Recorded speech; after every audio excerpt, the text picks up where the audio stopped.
كتير مننا ممكن يحس إنه بيجري في مكانه، بيبدل وقته ومجهوده بدخل شهري وخلاص. بس يا ترى إيه اللي بيحصل لو قررنا نغير المعادلة دي؟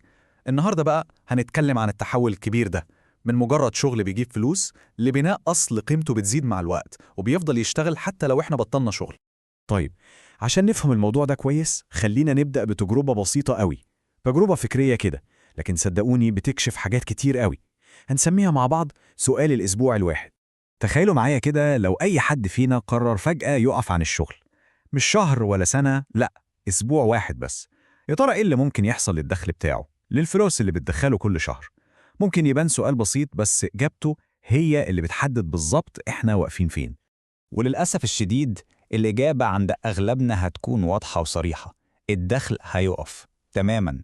وهنا بقى بتظهر نقطة الضعف الخطيرة، إننا بنعتمد على دخل مربوط مباشرة بمجهودنا ووقتنا. النقطة دي بالذات هي اللي بتفصل بين عالمين مختلفين تماماً، عالم كسب الدخل وعالم بناء الأصل.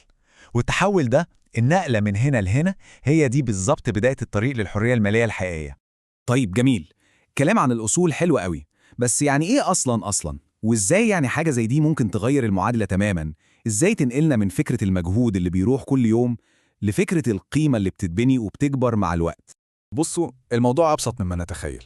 الأصل الرقمي ده عامل لما تكون بتزرع شجرة، بتتعب في الأول عشان تزرعها وترعاها مرة واحدة، بس بعد كده الشجرة دي بتفضل تطلع ثمار لسنين طويلة وبمجهود أقل بكتير منك بعد كده.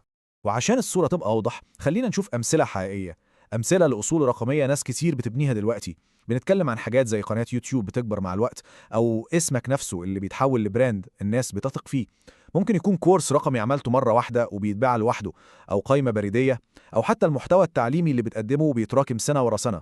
كل دي حاجات قيمتها بتزيد مش بتقل. والمقارنة دي بقى بتلخص الفكرة كلها. بصوا كده، على الشمال عندنا الدخل المؤقت، ده عامل زي الجري على المشاية. لو وقفت جري المشاية بتقف، دخلك بيقف.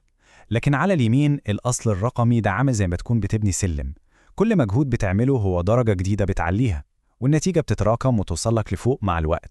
طيب تمام، الفكرة شكلها عبقرية، بس الواحد يبدأ منين؟ الموضوع شكله كبير ومعقد، والحقيقة إن الخطوات الأولى أبسط بكتير مما نتخيل. السر كله في جملة واحدة: اختار حاجة واحدة وابدأ ببساطة. وقبل ما نقول إيه المطلوب، الأهم نعرف إيه اللي مش مطلوب. يعني مش لازم عشان تبدأ تروح تعمل كورس ضخم ومعقد، ولا تفتح مشروع جبار. مش لازم تجيب أغلى كاميرا في السوق. كل دي للأسف بتبقى مجرد أعذار وعوائق إحنا اللي بنحطها لنفسنا عشان نأجل البداية. اللي مطلوب بجد عشان تبدأ هو 3 حاجات بسيطة. أولاً، فكرة واضحة. ثانياً، تحدد بالظبط بتقدم الفكرة دي لمين، يعني جمهور معين. وثالثاً والأهم من كل ده، محتوى منتظم ومستمر. الاستمرارية هي دي كلمة السر، مش الكمال من أول يوم، لا، الاستمرارية. وهنا بقى بنوصل لأصعب حتة في الموضوع كله، الجزء النفسي. لأن بناء الأصول ده مش سباق سرعة، ده ماراثون، محتاج عقلية مختلفة، عقلية الصانع أو البناي اللي عارف إن الحاجة الكبيرة بتاخد وقت عشان تتبني صح. وخلينا نكون صراحة مع بعض، البداية هتكون بطيئة جدا، وممكن تحسسك بالإرهاق النفسي.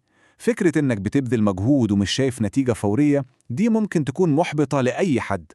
بس عشان نتغلب على الإحساس ده لازم نفتكر دايماً إن كل فيديو بيتعمل وكل مقال بيتكتب ده عبارة عن طوبة جديدة بتتحط في المبنى الكبير اللي بنبنيه. كل قطعة محتوى مهما كانت صغيرة في نظرنا هي في الحقيقة بتبني في قيمة الأصل ده على المدى الطويل. طيب، وبعد كل الصبر والتعب ده، إيه اللي بيحصل لما الأصل ده يكبر فعلا ويبقى حاجة قوية؟ هنا بقى السحر كله بيحصل. هنا المعادلة بتتقلب 180 درجة. الشغل بيتحول من مجرد مجهود بنبذله لشغل أذكى بكتير. لما الأصل بتاعك ده بينضج، بيبدأ هو اللي يشتغل عشانك. حرفياً بيبقى عامل زي المغناطيس اللي بيجذب عملاء جدد لوحده. بيبيع منتجات بشكل أوتوماتيكي حتى وانت نايم. بيدعم أي شغل حر بتعمله وبيخليه أسهل. بيتحول لسيستم شغال في الخلفية بيوفر عليك مجهود ووقت. وهنا لازم نفهم فلسفة الموضوع ده. الحرية المالية يا جماعة مش ضربة حظ، ولا هي فكرة عبقرية بتيجي في لحظة.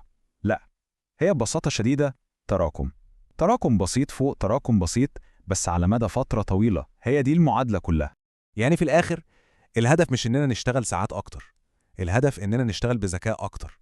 الهدف إننا نبني حاجة تخلي عامل الزمن في صفنا مش ضدنا. ولما نوصل للمرحلة دي دي بتكون بداية التحول الحقيقي، مش بس من دخل كويس، لأ، لحياة فيها استقرار وأمان بجد. وده يخلينا نسأل نفسنا سؤال مهم جدا في النهاية: هل اللي بنعمله دلوقتي هو مجرد شغل بيجيب دخل مؤقت؟ ولا إحنا بنبني أصل قيمته بتزيد وهيدوم؟ الإجابة على السؤال ده هي اللي هترسم شكل مستقبلنا المالي كله.